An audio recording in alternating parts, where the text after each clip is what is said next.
5वें श्लोक का हवाला देकर कह रही हैं कि श्री कृष्ण कह रहे हैं, कोई भी मनुष्य किसी भी समय में क्षण मात्र भी कर्म किए बिना नहीं रह सकता है, क्योंकि प्रत्येक मनुष्य प्रकृति से उत्पन्न गुणों द्वारा विवश होकर कर्म करता ही है। तो जिज्ञासा ये है कि कृष्ण यदि कह रहे हैं कि सब कर्म प्रकृति के गुणों से वशीभूत होकर ही होते हैं, तो फिर वो अर्जुन को कर्म में क्यों भेज रहे हैं? इनकी उलझन समझ रहे हैं? क्या पूछ रही हैं? वो कह रही हैं कि कृष्ण अर्जुन से कह रहे हैं कि आदमी जितने भी काम करता है वो प्रकृति के गुणों से बंध करके उनके प्रभाव में आकर करता है। जब सब कर्म प्रकृति के प्रभाव में ही आकर होते हैं, फिर कृष्ण अर्जुन को क्यों कह रहे हैं कि कर्म कर? कर्मों में जो अपवाद होता है उसका नाम है यज्ञ। सब कर्म प्रकृति के वशीभूत होकर होते हैं, यज्ञ नहीं होता। संपूर्ण अध्यात्म ही अपवाद तलाशने का ही तो अभियान है ना। आदमी ऐसा है जैसे उसे कई दीवारों में कैद कर दिया गया हो। दीवारें ही दीवारें हैं जिनमें कोई दरार नहीं, कुछ नहीं, पर एक अपवाद मौजूद होता है, एक दरवाजा हमेशा होता है। अध्यात्म उस अपवाद को तलाशने का नाम है। चारों तरफ देखोगे तो क्या दिखाई देती हैं? दीवारें। किसी दिशा में मुक्ति की कोई संभावना नहीं, एक दिशा अपवाद होती है। अपने आप को देख लो, अपनी हालत को देख लो, मुक्ति का रास्ता मिल जाएगा। तो अध्यात्म इसीलिए अपनी ओर मुड़ता है, क्योंकि मुक्ति खुद से होकर जाती है। खुद से होकर जाती है माने मैं कोई आत्मा इत्यादि की बात नहीं कर रहा, अपनी हालत से होकर के। अर्जुन तू बंधा हुआ है, अपनी हालत को देख। अर्जुन, अगर तुझे राज्य का लोभ होता और इस समय तू कह रहा होता कि हे केशव, मैं राज्य के लोभ से मुक्त हो गया, मुझे धन संपदा, राज्य, पद, कीर्ति, प्रतिष्ठा नहीं चाहिए, मुझे जाने दो, तो मैं अर्जुन कहता साधुवाद, जा, क्योंकि तूने स्वयं को जीत लिया। अगर तुझे राज्य का लोभ होता तो तेरा बंधन क्या था? राज्य। राज्य अगर तेरा बंधन होता और फिर तू कहता कि मुझे युद्ध नहीं करना है, तो मैं तेरा साथ देता अर्जुन। फिर मैं निश्चित रूप से कहता कि अर्जुन बिल्कुल ठीक कर रहा है। ज्यादातर लोग लड़ाई इत्यादि करते हैं लालच में, और अर्जुन तूने अपने लालच को जीत लिया। क्या बात है, अब बिल्कुल लड़ाई मत कर, चला जा। मैं सहमति देता, मैं प्रशंसा करता तेरी अर्जुन। लेकिन अर्जुन, तेरा बंधन राज्य का लालच तो कभी था ही नहीं। लोभी तो तू बचपन से ही नहीं था अर्जुन, मैं तुझे बचपन से जानता हूं, बाल सखा हूं। मोह तुझ में रहा है, भाइयों का मोह भी रहा है, पत्नी का मोह भी रहा है, माता का मोह भी रहा है, पितामह का मोह भी रहा है। मुझसे भी तेरा बड़ा मोह है अर्जुन, और इसी तरह तेरा मोह अपने कुरु भाइयों से है। और सामने गुरु खड़े हैं द्रोण, जिनसे तूने बहुत कुछ सीखा, और उनका भी तू बड़ा प्रिय शिष्य था। और कृपाचार्य खड़े हैं, और अश्वत्थामा दिख रहा है, और तेरे ही पक्ष के कितने सगे संबंधी हैं। द्रौपदी के ही कुछ रिश्तेदार हैं जो उस पक्ष में भी खड़े हुए हैं, और कर्ण है। जब गीता की बात हो रही थी तब कर्ण नहीं था। गीता महाभारत के आरंभिक दिनों में कर्ण मैदान पर नहीं था, पर आना तो था, ये तो तय ही था कि कर्ण उतरेगा, आज नहीं तो कल।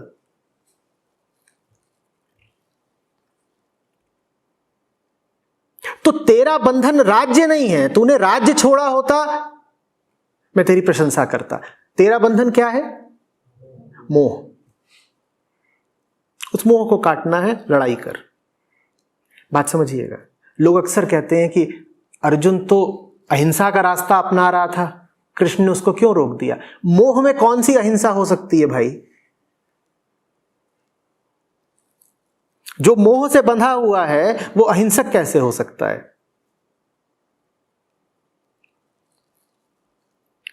तुम मोहवश दूसरे पर तीर न चलाओ तो ये अहिंसा हुई क्या? इसीलिए अर्जुन का हटना त्याग नहीं था, भगोड़ापन था, पलायन था। तो कृष्ण ने कहा तू राज्य नहीं त्याग रहा, तू मोह को त्यागने से इनकार कर रहा है। अर्जुन दिखा यूं रहा है जैसे वो राज्य त्याग रहा है, वो राज्य नहीं त्याग रहा, वो मोह को त्यागने से इनकार कर रहा है। तो कृष्ण कहते हैं ना, मोह बंधन है और बंधन में तो तुझे नहीं जीने दूंगा मैं, लड़। तेरे लिए उचित कर्म यही है कि तू अपने बंधन काट।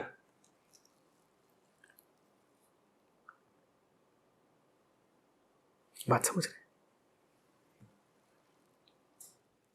तो अपवाद कहां से पता चलता है?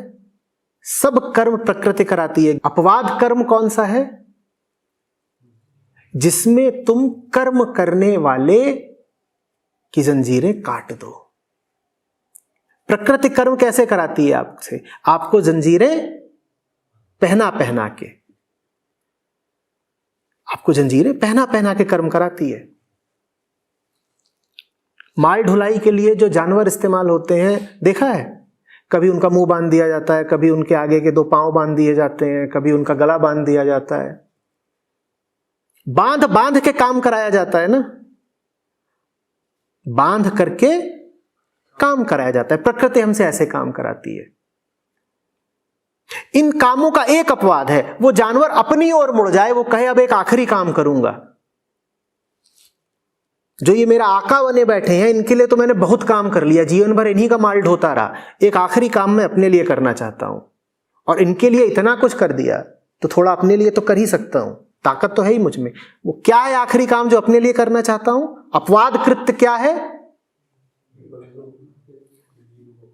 इतना बोझा ढो सकता हूं तो इतनी ताकत तो मुझ में होगी कि ये जो बंधन बांध दिए हैं इनको तोड़ ही दूं, काट दूं, फाड़ दूं। ये अध्यात्म है। ये काम तो कर ही रहे हो, एक वो काम कर डालो जो आजादी दे दे। तो जो संशय हुआ है वो समझा जा सकता है, लेकिन कृष्ण कहीं नहीं कह रहे हैं कि मात्र प्रकृति के वशीभूत होकर ही कर्म हो सकता है। कृष्ण के वशीभूत होकर भी तो कर्म हो सकता है ना। बड़े सुंदर तरीके से कृष्ण एक स्थल पर कहते हैं या तो मेरी सुन लो या मेरी माया की सुन लो। वो ये भी नहीं कहते कि या तो मेरी सुन लो या माया की सुन लो, वो कहते हैं या तो मेरी सुन लो या मेरी माया की सुन लो। सुनोगे तो तुम देखो दोनों स्थितियों में मेरी ही, पर मैं सामने खड़ा हूं तो सीधे सीधे मेरी ही सुन लो।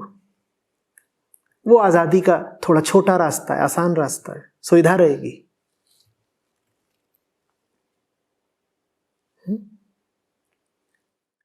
तीसरे अध्याय का 15वां श्लोक उद्धृत कर रही हैं। नियत कर्मों का विधान वेद में निहित है और वेद को शब्द रूप से अविनाशी परमात्मा से साक्षात उत्पन्न समझना चाहिए। इसलिए सर्वव्यापी परमात्मा ब्रह्म रूप में यज्ञ में सदा स्थित रहता है। प्रियाचार्य जी प्रणाम। श्री कृष्ण उपरोक्त श्लोक में कह रहे हैं कि सर्वव्यापी परमात्मा ब्रह्म रूप में यज्ञ में सदा स्थित रहता है। इस यज्ञ निष्काम कर्म की प्रेरणा परमात्मा है, पर वास्तव में मेरे कर्म की प्रेरणा मोह है। सतही रूप से समझ आता है कि शरीर और उससे संबंधित वस्तुओं और व्यक्तियों से आसक्ति मोह है, परंतु मोह को और करीब से समझने में कृपया सहायता करिए। क्या मोह मेरी मूल अनुभूति अर्थात परसेप्शन, दृष्टि को ही प्रभावित कर देता है? क्या मन की सूक्ष्म गति भी मोह के कारण ही है? मन की गति भी क्या सूक्ष्म कर्म है? सप्रेम धन्यवाद। मोह जब तक आपको कोई वस्तु लगेगी, उसमें आपको कुछ वास्तविकता लगेगी, तब तक आप मोह के वश ही रहेंगी। मोह क्या है? मोह वास्तव में झूठ है। मोह एक झूठ है। झूठ को वास्तव में काटना भी नहीं होता।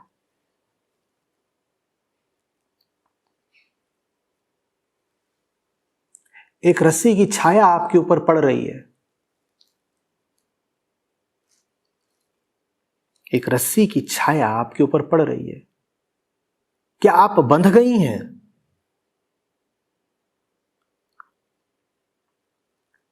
क्या आप चाकू लेकर के उस रस्सी को काटने लगेंगी? और काटने लगेंगी तो क्या होगा? रस्सी तो क्या ही कटेगी, देह कट जाएगी। मोह ऐसा ही है। किसी ऐसे के होने में विश्वास कर लेना जो है ही नहीं।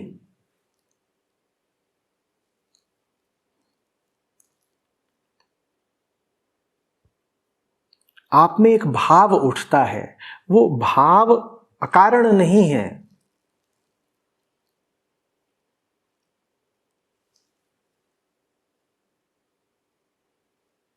उस भाव से लड़िए मत, उसके कारण की जांच पड़ताल कर लीजिए।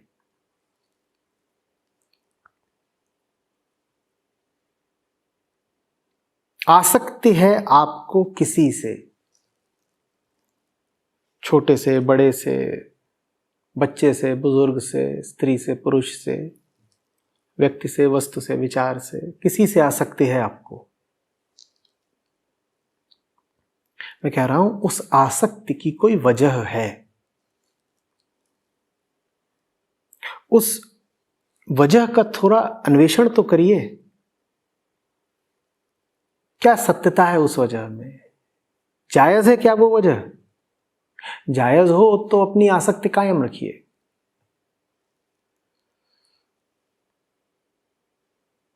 आप यूं ही किसी से संबंधित नहीं हैं। आप जिससे भी संबंधित हैं, आपके पास संबंधित होने के स्वार्थ हैं।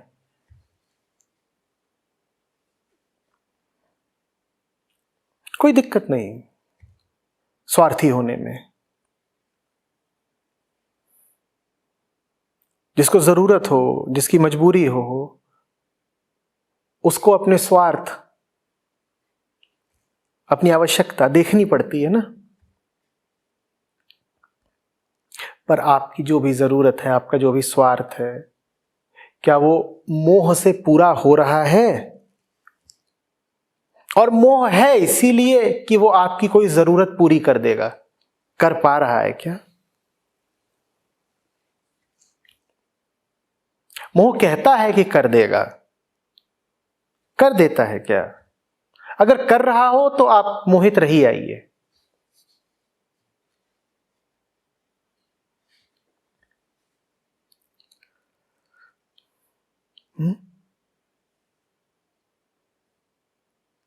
मोह और ममता और अहंता बिल्कुल साथ साथ चलते हैं।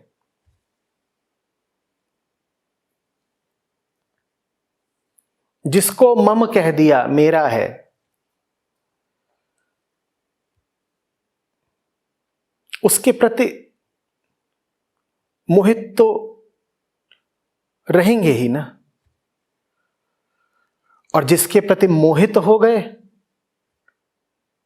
बहुत समय नहीं लगेगा उसे अपना मम कह देने में।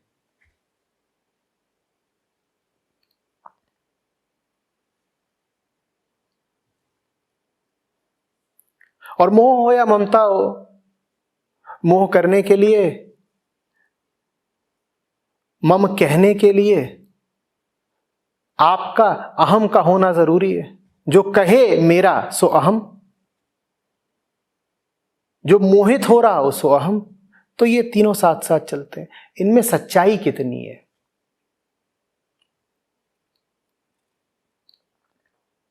और ये मत कहिएगा कि आपको इनकी सच्चाई से कोई मतलब नहीं है, मतलब आपको पूरा है। मतलब वश ही तो आप मोह करते हैं ना। कोई मतलब ना होता आपको तो आप किसी की ओर आकर्षित क्यों होती? जिनसे आपको मोह है उनसे मतलब ही तो है, उनसे स्वार्थ ही तो है, कुछ उनसे कुछ मिल ही तो रहा है, उनके माध्यम से कुछ पाना ही तो है। इसका प्रमाण ये है कि जब वो जीवन से जाते हैं तो ऐसा लगता है कि कुछ चला गया। अगर किसी के जीवन से हटने से लगता है कि कुछ चला गया तो निश्चित रूप से वो जीवन में रहकर किसी आवश्यकता की पूर्ति कर रहा था ना आपकी। कुछ पहन रखा है आपने, उसको उतारते ही अगर ठंड लगने लगती है तो इसका अर्थ यह है कि जब वो आपने धारण करा हुआ था तब वो आपकी किसी आवश्यकता की पूर्ति कर रहा था, है ना। तो मोह की वजह होती है, उससे कुछ मिल रहा होता है। जो मिल रहा होता है, मैं कह रहा हूं, उसका परीक्षण कर लीजिए। कितना मिल रहा है और उसके बदले में कितना दे रहे हैं। जो मिल रहा है उसमें सच्चाई कितनी है। सच्चाई कोई शास्त्रों की ही बात नहीं होती, सच्चाई कोई नैतिकता की ही बात नहीं होती, सच्चाई बड़ी व्यवहारिक बात होती है। मैं प्यासा हूं,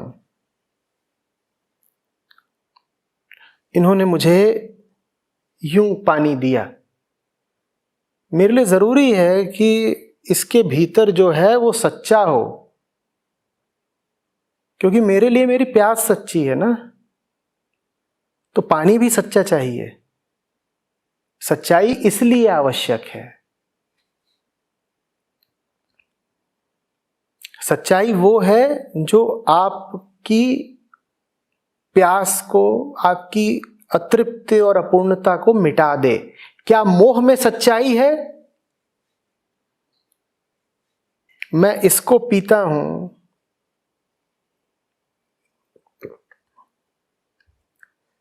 कुछ तो हुआ लाभ। आप मोह पीती हैं, आपकी अतृप्ति मिटती है क्या? मोह को पी तो किसी मतलब से ही रही हैं। कोई ये ना कहे कि हम निस्वार्थ भाव से मोह रखते हैं। कोई ये ना कहे कि हम तो निस्वार्थ रूप से ममता रखते हैं।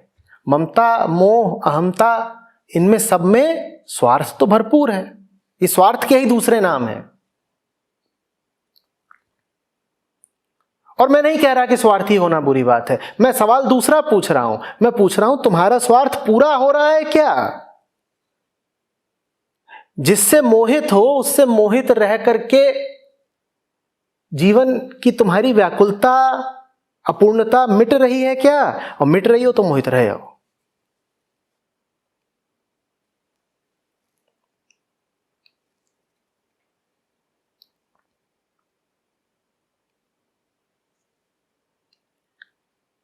जब ममत्व बैठा लेते हो किसी से तो तुम्हारे लिए शांति का कारण बनता है या अशांति का? बोलो। आसक्त हो जाते हो किसी से, अब जीवन में तुमने शांति उतार ली या अशांति?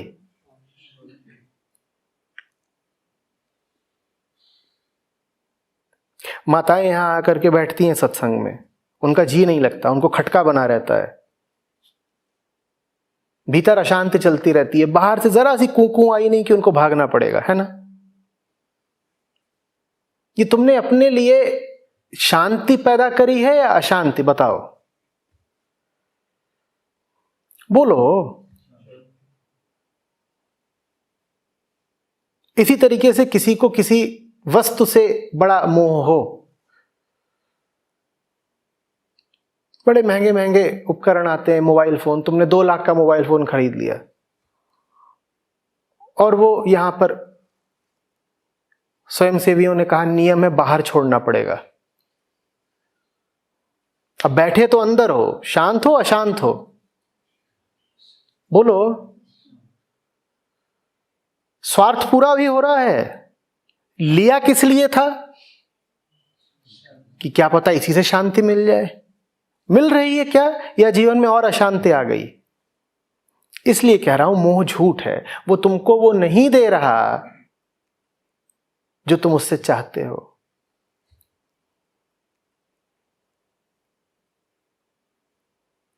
तुम उसको जीवन में रखे हुए हो,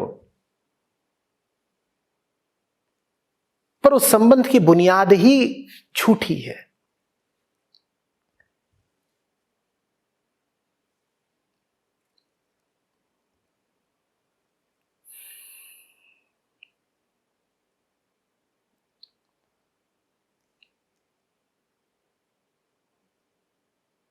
ये जान लेना, ये साफ साफ अपनी जिंदगी में देख लेना, सीधे मुक्ति दिला देता है।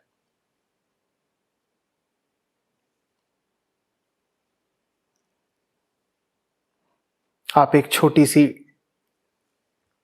डिबिया लेकर के भागे जा रहे हो, उसको बिल्कुल सीने से चिपका करके, और कोई पूछे क्यों इसको सीने से लगा रखा है, क्यों इसके पीछे प्राण देने को उतारू हो, आप कहें इसमें हीरा, हीरा हीरा है इसमें।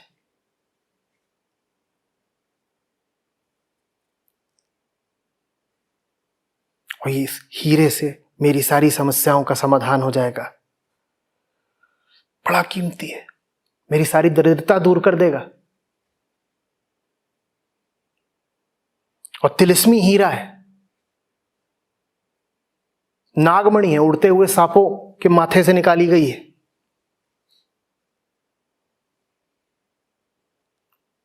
ये मणि घर में रखूंगा तो बड़ी शुभ संपदा उतरेगी। ठीक है, ऐसे चिपका रख। क्या है? हीरा। मैं नहीं कहूंगा आप उसको फेंक दीजिए, अगर वाकई उसमें वही हीरा है जो आप बता रहे हैं,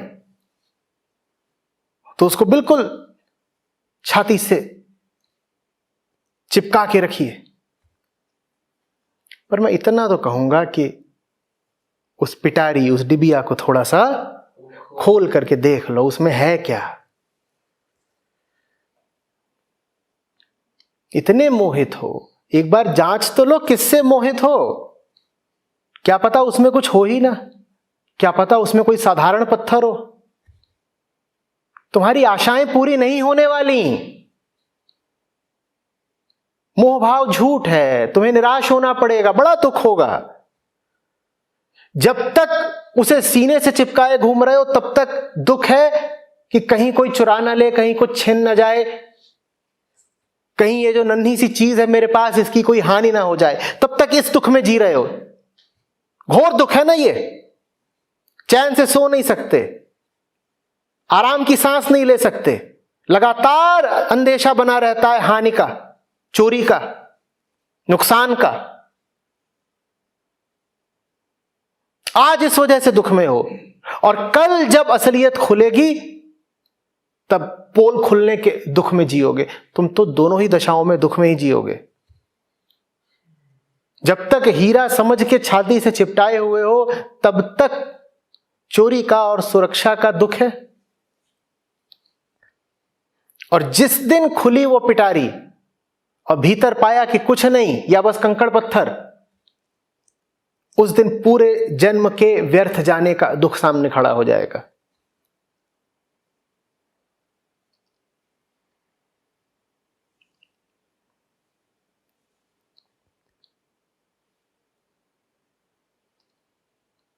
इतना तो समझा रहे हैं कृष्ण।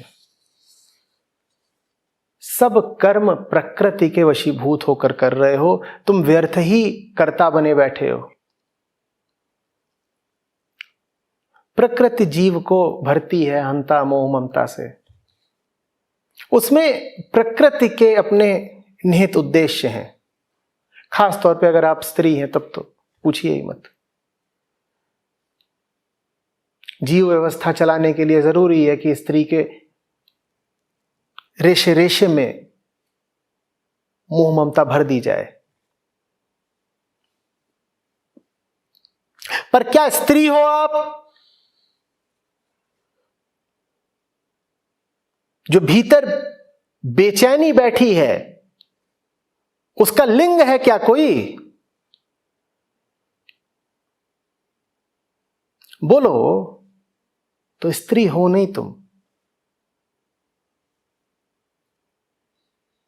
मैं नहीं कह रहा हूं कि आत्मा का कोई लिंग नहीं होता। तुम्हारे भीतर जो अतृप्त चेतना है उसका भी तो कोई लिंग नहीं होता ना। वो भी चैन मांग रही है। स्त्रैण चैन तो नहीं मांग रही। स्त्री और पुरुष का चैन अलग अलग तो नहीं होता ना। स्त्री और पुरुष की नींद अलग अलग होती है क्या? हां, जग जाए तो अलग अलग हो जाएंगे। दोनों जब सो ही गए हैं, आराम और विश्राम में प्रवेश कर गए हैं, तब स्त्री और पुरुष अलग अलग होते हैं क्या? बोलो। वही आराम चाहिए ना तुमको, तो स्त्री कहां हो तुम? ऊपर ऊपर से स्त्री हो और प्रकृति तुमसे ऊपर ऊपर के सारे काम करवाए जा रही है। नतीजा यह है कि तुम जो हो उसकी मांगे पूरी करने के लिए तुम्हारे पास कोई वक्त ही नहीं, कोई ऊर्जा ही नहीं बची।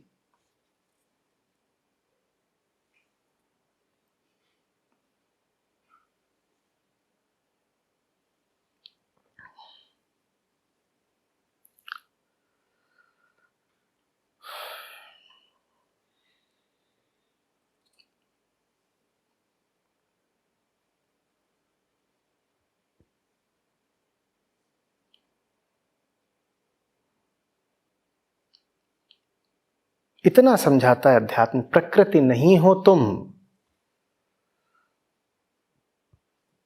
प्रकृति तो अपना काम निपटाए ले रही है तुम्हारी देह के माध्यम से। तुम कुछ अपने हित भी तो देखो। प्रकृति तुम्हारा उपयोग भर कर रही है।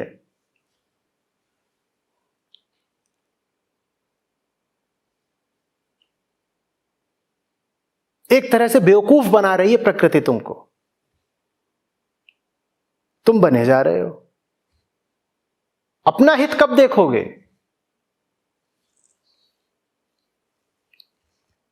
बड़ा ये खतरनाक खेल चलता है भीतर। अकेलापन तुम हटाना चाहते हो। जब तक दूसरा तुम्हारे साथ नहीं है, मैं दूसरे व्यक्ति की बात कर रहा हूं, जब तक दूसरा तुम्हारे साथ नहीं है तब तक अकेलापन खाए जाता है। जब दूसरा व्यक्ति साथ आता है तब अकेलेपन के हटने की संभावना पैदा होती है। लेकिन वो संभावना साकार तभी हो सकती है जब दूसरे व्यक्ति के साथ तुम बेहोश हो जाओ। दूसरे व्यक्ति के साथ रहते हुए भी अगर तुमने अपनी चेतना थोड़ी भी जागृत रखी तो तुम पाओगे कि दूसरे के साथ होते हुए भी तुम बड़े अकेले हो। यही वजह है कि हम अपने अकेलेपन में तो फिर भी थोड़ा होश बरकरार रख लेते हैं, जब दूसरे की संगत में आते हैं तो हमारे लिए बेहोश होना अनिवार्य हो जाता है। क्योंकि उस बेहोशी में ही तुम्हें अकेलेपन के मिटने की अनुभूति होगी। तुम दूसरे की संगत कर ही इसलिए रहे हो ना कि अकेलापन मिटे। पर दूसरे की संगत अकेलापन नहीं मिटाती तुम्हारा। दूसरे की संगत में तुम पर जो बेहोशी छाती है वो तुम्हारा अकेलापन मिटाती है। उस बेहोशी को अपने ऊपर छाने देना या न छाने देना चुनाव होता है। दूसरे की संगति में तुम्हारे लिए और जरूरी हो जाता है कि तुम बेहोश हो जाओ, नहीं तो रिश्ता ही बना नहीं रहेगा। दूसरा तुम्हारे साथ है और उस वक्त तुम अपनी चेतना बरकरार रख लो, रिश्ता टूट जाएगा। जब तुम दूसरे के साथ हो, खास तौर पर उसके साथ जो तुम्हारा अकेलापन मिटाने का साथी है, और तुम अपनी चेतना सुदृढ़ रख लो, तुम उससे बातचीत ही नहीं कर पाओगे। तो ये मत कहो कि दूसरे के साथ रहने से अकेलापन मिटता है। ये कहो दूसरा जब निकट आता है तो एक परस्पर बेहोशी का मादक माहौल छा जाता है। उस मादक माहौल में हम सो जाते हैं, नशे में आ जाते हैं, लगता है अकेलापन मिट गया। एक सपना छा जाता है, लगता है अकेलापन मिट गया। अकेलापन मिटा नहीं है, बल्कि और गहरे गिर गए हो, और गड्ढे में गिर गए हो। कोई मिल जाए तुम्हें ऐसा जिससे तुम होश का संबंध बना सको कि चेतना उठी हुई है, और तब अकेलापन दूर हो, तो फिर बात दूसरी है, वो बात अलग है। पर ऐसा कोई दूसरा मिला अगर तुम्हें, तो उसके होने का परिणाम होगा तुम्हारे होश का खुलना। होश जितना खुलेगा उतना तुम्हें दूसरे की जरूरत कम होती जाएगी।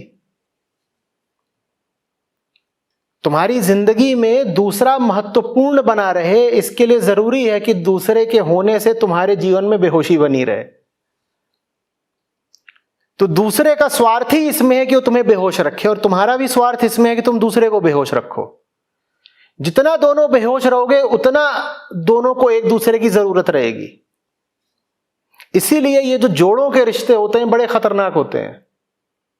तुम्हारा जोड़ीदार कभी चाहेगा ही नहीं कि तुम होश में आओ, क्योंकि होश में आने का मतलब है जोड़ा, और ना तुम कभी चाहोगे कि तुम्हारा जोड़ीदार होश में आए। बल्कि जहां दिखाई देगा थोड़ा बहुत भी कि होश की किरण उतर रही है,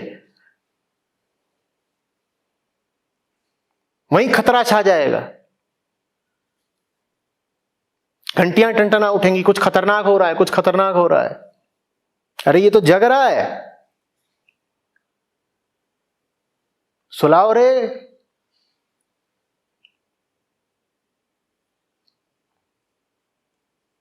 ये व्यवस्था प्रकृति ने दी है। होश के उठने और होश के गिरने समझो। जितना तुम प्रकृतिस्थ होते जाओ, जितना तुम देह भाव में, वृत्ति भाव में लिप्त होते जाओ, तुम्हारा होश उतना गिर रहा है। होश का पतन हो रहा है, अधोगमन हो रहा है। और जितना तुम प्रकृति से छिटकते जाओ, दूर होते जाओ, उतना तुम्हारा होश चढ़ रहा है, ऊर्ध्वगमन हो रहा है, जिसके होने से तुम और ज्यादा शरीर ही अनुभव करो अपने आप को। वो तुम्हारी जिंदगी में बेहोशी लेकर आया है, जो तुमसे संपृक्त ही इसलिए है क्योंकि तुम किसी विशेष लिंग के हो या रक्त इत्यादि से संबंधित हो। उस बेचारे की मजबूरी है, वो तुम्हारी जिंदगी में बेहोशी ही लेकर के आएगा।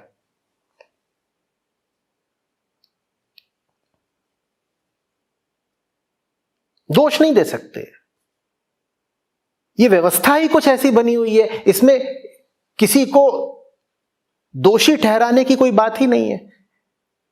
खेल ही गड़बड़ है, किसी खिलाड़ी पर क्या दोष रखें? खेल प्रकृति का है, हम क्यों बोलें कि उसमें कोई खिलाड़ी है जो बड़ा अपराधी है?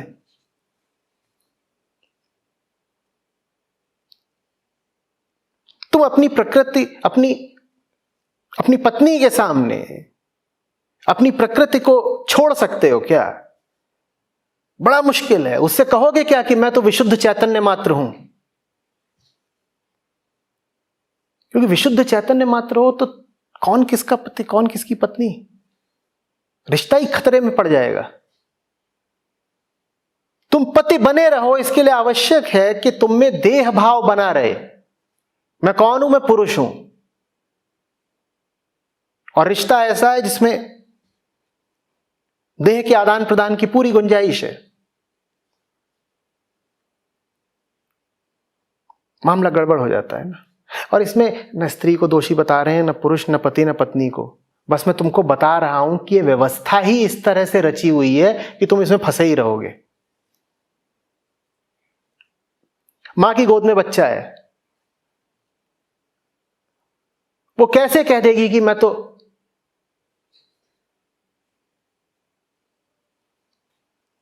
चेतना मात्र हूं जिसको पूर्णता और मुक्ति की तलाश है?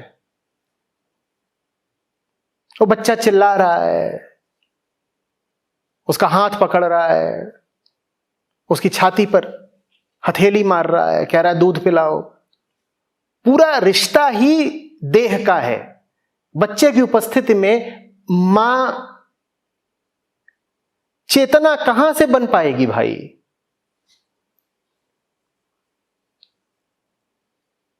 बच्चा तो आ करके मां को बोलता है तू देह है, तू देह है, तू देह है, तू देह है और तू मेरी देह का ख्याल कर, तू देह है, तू मेरी देह का ख्याल कर।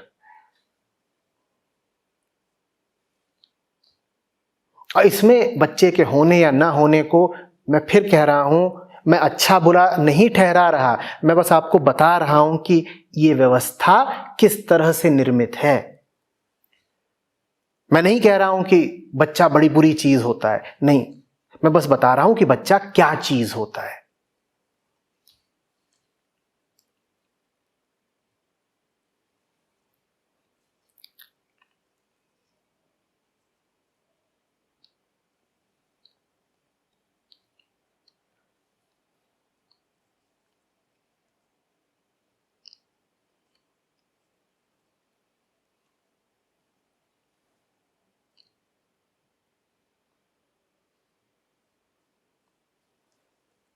तो आपका अकेलापन दूर नहीं होता है,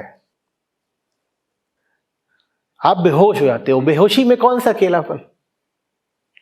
अकेलापन अनुभव हो उसके लिए भी थोड़ा होश, थोड़ी चेतना चाहिए ना। किसी की उपस्थिति आपको एकदम ही बेहोश कर दे, अकेलापन मिट गया।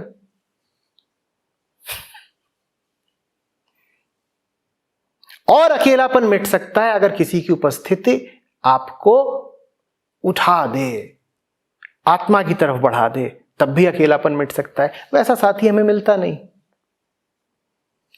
आमतौर पर जिनकी मौजूदगी में हमारा अकेलापन दूर होता है वो वही होते हैं जो हमारी चेतना को गिरा देते हैं।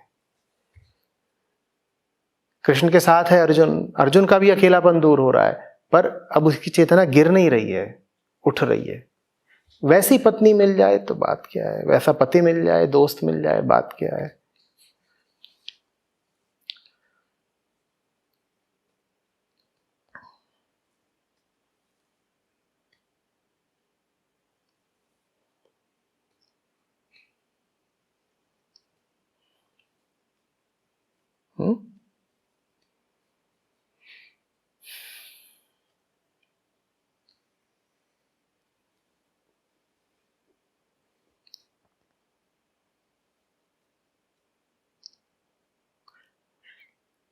और हम प्रकृति विरोधी नहीं हैं,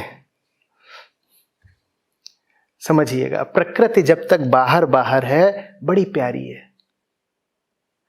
प्रकृति जब भीतर बैठ गई बड़ी खतरनाक है। ये जो बाहर की प्रकृति है, इससे प्रेम करो, इसकी सुरक्षा करो। पौधे, जीव जंतु, जंगल, नदी, पहाड़, झरने, रेगिस्तान बड़े सुंदर है, बड़े प्यारे हैं जब तक वो दृष्टि का विषय है।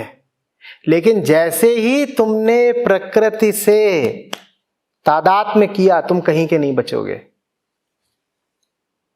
तुम कहीं के नहीं बचोगे। और जो फिर जो बाहर की प्रकृति है, तुम उसे भी आग लगा दोगे, जंगल काट दोगे, नदियां खराब कर दोगे, पौधों को खा जाओगे, जानवरों की हत्या करोगे।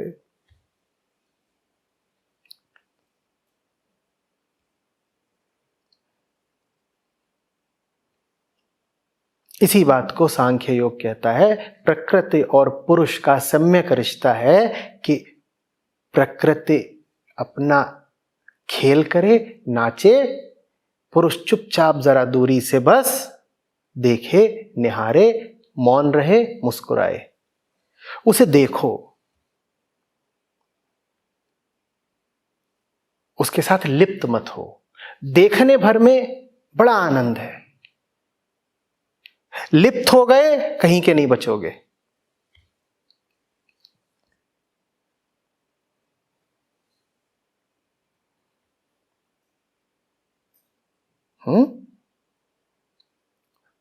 सुंदर फूल खिला है, उसकी खुशबू है, खुशबू सूंघ लो, फूल को निहार लो, लिप्त मत हो जाना, तोड़ करके बालों में मत लगा लेना।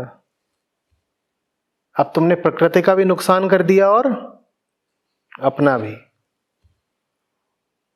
दूर दूर से फूल बड़ा सुहाना है, सब फूलों को दूर से ही निहारा करो।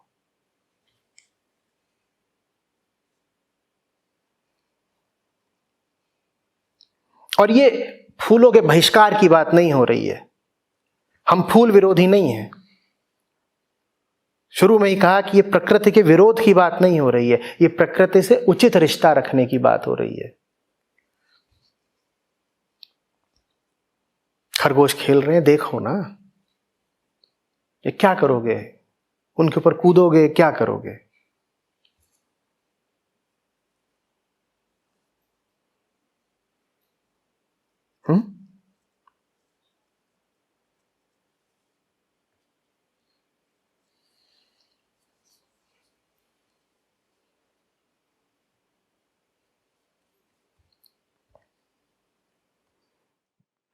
तीसरा अध्याय 35वां श्लोक।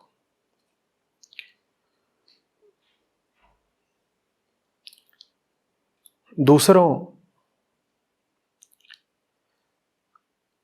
के कर्तव्य का भली भांति अनुसरण करने की अपेक्षा स्वधर्म को दोषपूर्ण ढंग से करना भी अधिक कल्याणकारी है। दूसरे के कर्तव्य का अनुसरण करने से भय उत्पन्न होता है और स्वधर्म में मरना भी श्रेयस्कर होता है।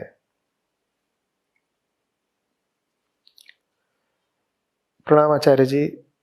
इस श्लोक में श्री कृष्ण कहते हैं अपना कर्तव्य अर्थात स्वधर्म का पालन करना दूसरे के धर्म के अनुसरण करने से बेहतर है। ऐसा श्री कृष्ण ने क्यों कहा है? कृपया मार्गदर्शन करें। श्री कृष्ण ने कहा है कि स्वधर्म बेहतर है क्योंकि स्वधर्म बेहतर है, और कोई वजह नहीं।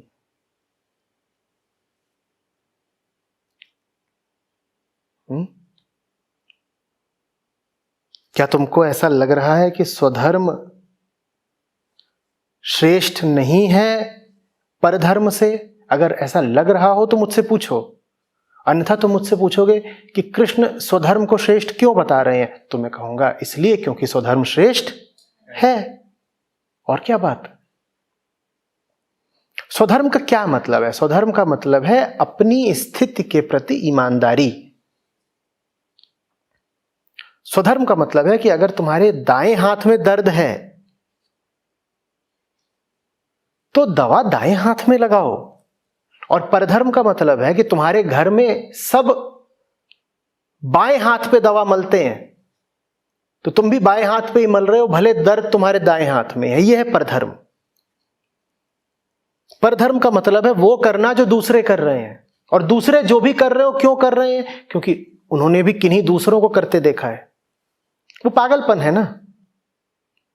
स्वधर्म का मतलब है, फिर दोहरा रहा हूं, अपनी स्थिति के प्रति ईमानदारी। पता हो कि तुम्हारी हालत क्या है, और इसलिए फिर पता हो कि इस हालत में तुम्हें करना क्या है। जो तुम्हारे लिए करना उचित है उसी का नाम धर्म है।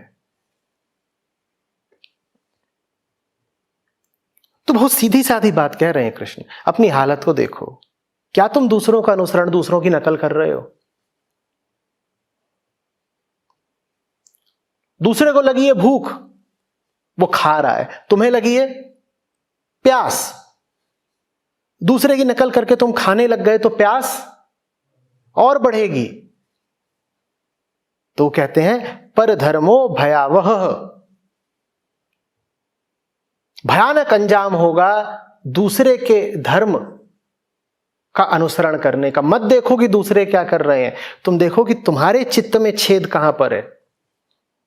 तुम अपने घाव का उपचार करो। दुनिया जो कर रही है वही पीछे पीछे मत करने लग जाओ। तुम्हें जो चाहिए वो क्या है, गौर से समझो, और फिर उसकी प्राप्ति में पूरी जान लगा दो। यही धर्म है।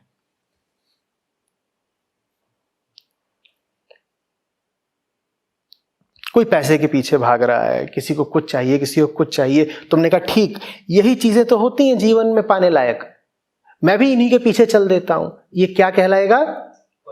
परधर्म। श्री कृष्ण कह रहे हैं ये भयानक है, भयावह है।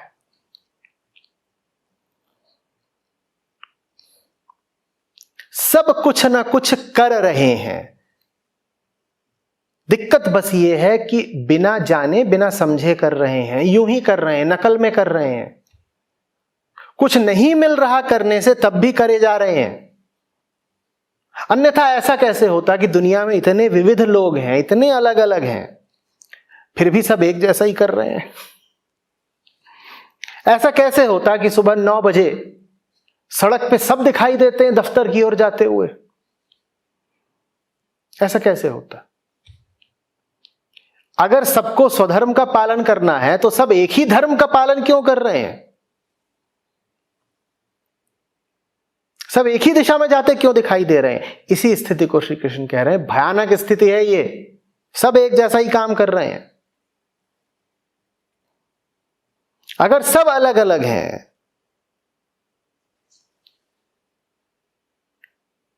तो ऐसा कैसे हो रहा है कि सब जिंदगी एक ही तरह की जी रहे हैं और सबको एक जैसी चीजें चाहिए?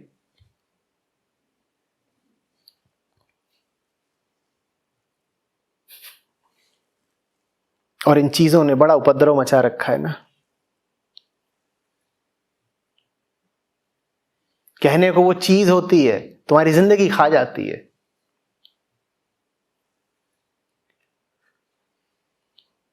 जब तुम चीज को भोग रहे होते हो तुम्हें लगता है तुम चीज को खा रहे हो। और तुम क्यों खा रहे हो? क्योंकि सभी खा रहे हैं, तो चलो क्रेडिट कार्ड पर भी खा लेते हैं। और फिर वो चीज तुम्हें खाती है, बहुत महीनों तक, सालों तक खाती है। ये सिर्फ इसलिए हो रहा है क्योंकि धर्म नहीं है तुम्हारे जीवन में।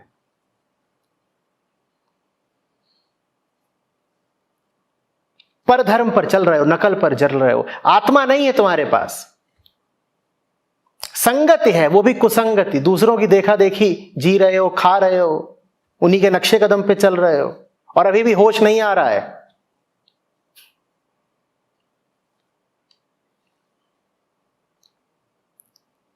विडंबना पता है क्या है? परधर्म पर चलने वाले की मजबूरी हो जाती है कि वो परधर्म पर और चले।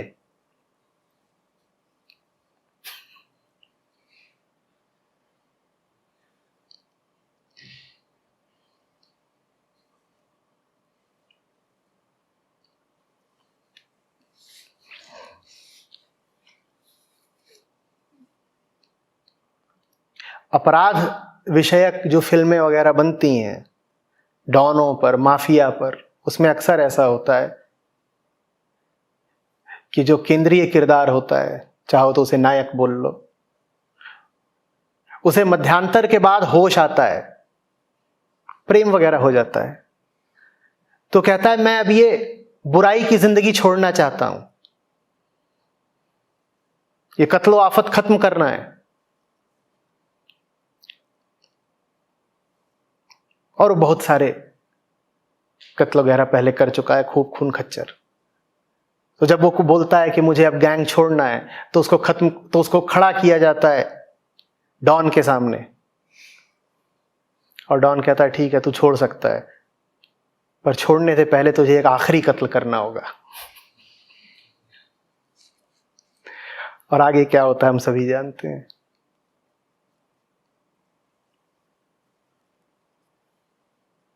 कत्ल छोड़ने के लिए भी कहा जाता है एक कत्ल और करो।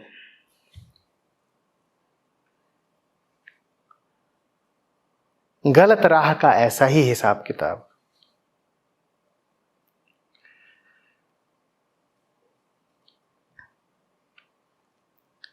परधर्म सक्स, लिटरली।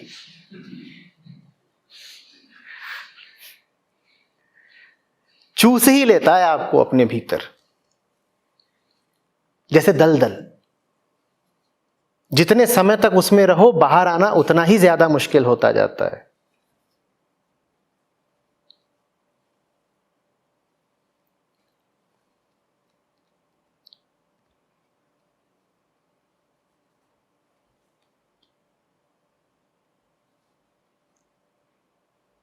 दलदल तो फिर भी ठीक है, वो तुम्हें संभालेगी अपने भीतर और खत्म कर देगी। एक तरह से तुम्हारी जो शारीरिक पीड़ा है उसका अंत हुआ। पर धर्म में तुम मरते भी नहीं, पर धर्म में तुम दलदल के कीड़े बन जाते हो। इंसान धंसता जाता है दलदल में और फिर धीरे धीरे वो दलदल का कीड़ा बन जाता है और दलदल में खुश रहना सीख लेता है। इसीलिए भयावह, तुम मरोगे भी नहीं, तुम जियोगे और दलदल के कीड़े की तरह जियोगे। भला होता अगर तुम्हें अफसोस होता, तुम्हें अफसोस भी नहीं होगा, तुम उस दलदल में खुशी मनाओगे, हैप्पी हैप्पी। ये परधर्म है। चेत सकते हो तो चेत जाओ।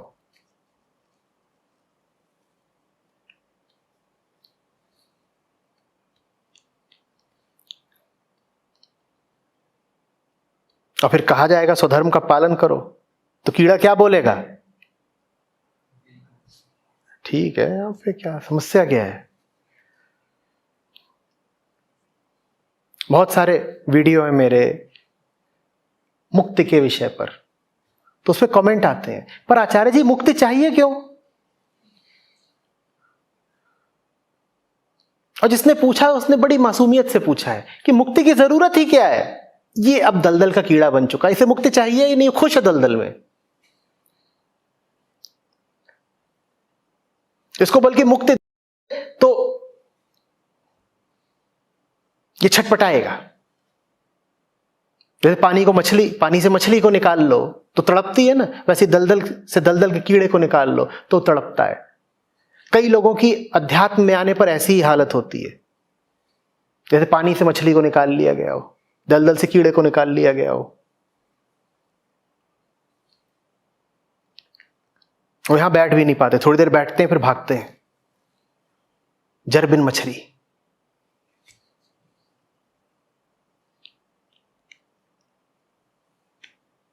भयावह लग रहा है ना सुनने में।